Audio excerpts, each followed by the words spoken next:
Generally, in order to be preserved in the fossil record, organisms must possess hard body parts such as shells or bones. Soft, fleshy structures are quickly destroyed by predators or decayed by bacteria. Even hard parts left on the surface for any length of time will be destroyed. Therefore, organisms must be buried rapidly to escape destruction by the elements and to be protected agents of weathering and erosion. Marine organisms thus are better candidates for fossilization than those living on the land, because the ocean is typically the site of sedimentation, whereas the land is largely the site of erosion. The beds of ancient lakes were also excellent sites for rapid burial of skeletal remains of freshwater organisms and skeletons of other animals, including those of early humans. Ancient swamps were particularly plentiful with prolific growths of vegetation, which fossilized in abundance. Many animals became trapped in bogs overgrown by vegetation.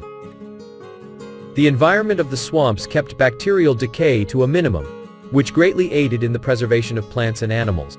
The rapidly accumulating sediments in floodplains, deltas, and stream channels buried freshwater organisms, along with other plants and animals that happened to fall into the water. Only a small fraction of all the organisms that have ever lived are preserved as fossils. Normally, the remains of a plant or animal are completely destroyed through predation and decay. Although it seems that fossilization is common for some organisms, for others it is almost impossible.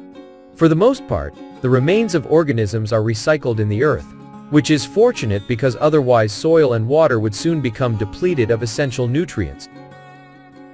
Also, most of the fossils exposed on Earth's surface are destroyed by weathering processes.